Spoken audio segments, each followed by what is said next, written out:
Hi and welcome. You're listening to the X22 Report. My name is Dave and this is episode 1321A and today's date is July 2nd, 2017, and the title of the episode is Economic Alert. It has begun. The collapse is spreading state by state.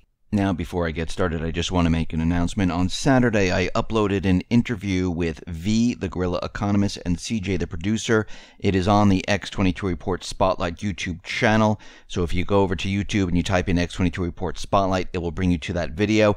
Or you can come over to the X22report.com site or the newsentinel.com site. Scroll down a little bit, look over to your right-hand side. You'll see the video there, and you can play it right on the site. Or you can go to Steemit, which is steemit.com/@X22Report. It will bring you right to the video, and you can watch the video right on Steemit. Let's get into the economic collapse financial news. Now, we understand right now that retail is having a major problem. I mean, we're seeing a retail apocalypse, and we knew this was coming because we've been tracking this for a very long time. And of course, the corporate media, the Fed, the government, they were all out there telling us that it was the weather and there were other factors that were causing this problem. When we started to look at it and we looked deeply into it, we realized that, well, people weren't working. People didn't have discretionary funds. People didn't have that extra money to go out and purchase the goods. It had nothing to do with online. It had nothing to do with the weather. It had to do with what was going on in the economy. And we need to remember something very important right now. And this is coming out of a retail consultancy, Alex Partners, where they looked at retail, especially the food industry, and a lot of the supermarkets, a lot of the retail chains like Walmart, Target, and others, well, they've been propped up by the food stamp system. Now, think about this for a second. There has been an incredible increase since the Great Recession on the individuals that are on food stamps.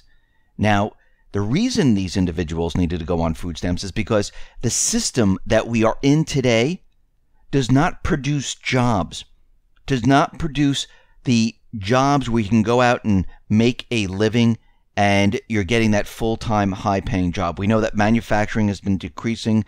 We know now that retail, a lot of the corporate high-level jobs, they've been laying off. We know that the lower part-time jobs, they've been laying off. And right now, these unemployment numbers, they're completely fake, phony, and false. They're manipulated to make us think that the employment sector is doing very well. But a lot of people have 1 or 2 or 3 part-time jobs, and they're still not making the same as they were before. And there's a lot of people that can't even find any type of work, and they resort to food stamps to help them get by. And we need to understand, because of the way the system is designed, the way the system is operating right now, there's no alternative but for the government to step in. This is how it was designed. Now, a lot of this money has been going to support the supermarkets, been going to support the chains. Now, if we break it down, we can see that Walmart, for instance, well, they take in around $12.7 billion. Now, think about this. If there was no food stamp program and these individuals were out of work, they couldn't find work, or they have a part-time job, these retail stores would collapse. What's keeping them pretty much alive right now is the food stamp industry, which means the taxpayers are paying for all this, for these corporations to stay in business. And I'm not knocking the people that are on food stamps. Many of the people today who can't find jobs or only have a part-time job, who have families, this is the only way they can survive. I understand this. We all understand this, because the system right now is not designed to create incredible jobs. Think about all the manufacturing jobs we've lost. Look at all the jobs that are being lost right now in the retail industry, in the corporate arena. It's getting worse. If we look at Target, they receive between $4.8 billion and $5.3 billion worth of food stamp sales. And what's going to happen as we move forward, as things start to break down, and we already know that there's going to be cuts in this area, because a lot of the government programs, there's going to be many, many cuts because the government is broke. We're going to have a major, major problem in the retail industry. Forget about online, forget about all this brick and mortar stores. The entire retail industry is going to take a huge hit, because when the system starts to really completely break apart, like we're seeing right now, we're going to see things really accelerate. And remember, everything is intertwined right now. We know the government, provides subsidies for many businesses. If we look at food stamps, we can see this is really like a subsidy for these businesses to operate. If we remove this, billions and billions and billions of dollars, and people can't find jobs, these businesses will not be able to survive either. So we're going to see a catastrophic event hit. We're already starting to see it in many, many states: Maine, Connecticut, Illinois, New Jersey. We're starting to see the whole thing completely fall apart, and there's like another 10 states that are right on the precipice of completely imploding on themselves. And when we look at Illinois, we can see they are in a huge amount of trouble right now. And we know that the lawmakers in Illinois, well, they failed to agree on how to compromise all the government's deficits. And we can see right now they're very close to a junk-rated U.S. state. A federal judge, Joan Lefkow in Chicago, ordered Illinois to come up with hundreds of millions of dollars it owes in Medicaid payments that state officials say the government just doesn't have. And Judge Lefkow ordered the state to make $586 million in monthly payments, as well as another $2 billion towards a $3 billion backlog of payments. Right now, the general fund's payable backlog is what, $14 billion, approaching $15 billion. This is it's crippling the entire state. And we see at this point that Illinois, they're in a huge amount of trouble. They're collapsing right in front of us. Now, the governor, well, he decided to do something completely crazy. He agreed to hike the personal income tax rate to 4.95% from 3.75%, and the corporate income tax rate, well, that will rise from 7% from 5.25%. Now, is this going to help the situation? Well, most likely not. We know that, like the Chicago schools, well, they're not going to get fixed. The hikes will not shore up pension plans. Within 1 month of tax hikes, public unions will ask for more money, and people will leave the state. Corporations will start to leave the state. How do we know this? Well, we saw what was happening in Connecticut, where corporations said, okay, we can't make it here anymore. We need to leave. The taxes are too high. We're out. We see in New Jersey, Governor Chris Christie declared a state of emergency in the state and announced a partial state government shutdown. And it looks like the same thing is happening that's happening in Illinois, the same thing happening in Connecticut, the same thing that's happening in Maine. It looks like the legislators, well, they failed to reach an agreement by the deadline for their budget. And right now, police, well, they're turning away vehicles and people on bicycles at the Island Beach State Park in Ocean County. It is closed. And public workers right now, the governor said, don't expect to get any back pay. And we can see that state by state by state, things are completely breaking down. And to take this a step further, well, we have a pension national crisis on our hand. America's pension system, as we know, we've discussed this before, is completely underfunded. And we can see right now that from all these states, Illinois, California, New Jersey, Connecticut, Massachusetts, Kentucky, and 8 other states, they're very vulnerable to this pension problem. And there are other states that are teetering on this problem. Now, this is not a distant concern. It is a concern that is already happening. We're already in the crisis. Now, according to data supplied by the Federal Reserve, pensions, public and private combined, were roughly 27% underfunded at the end of last year. And when we look at the data more closely, we can see that America's public pensions, they're in a $6 trillion abyss.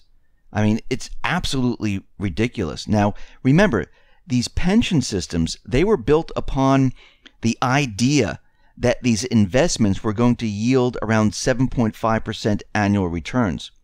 But because the interest rates are so low and everything else that's going on, the average public pension plan returned just 1.5% last year.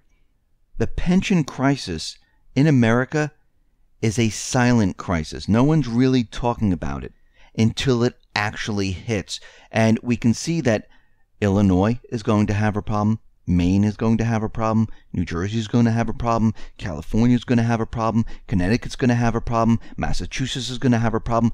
These states are all going to have a problem, and there are many more that are going to turn up saying, yes, we also have a pension problem. Because as we can see, the economy today is not doing as well as the corporate media, the Fed, the government wants us to believe it's doing. It is built on an illusion, and the illusion is slowly cracking. It's disappearing. Now, the Atlanta Fed and the New York Fed, they do their estimates on GDP, and we can see that the Atlanta Fed and the New York Fed, they were completely separate and apart. Now it looks like they're converging, and it looks like the New York Fed, their now cast remains around 1.9%.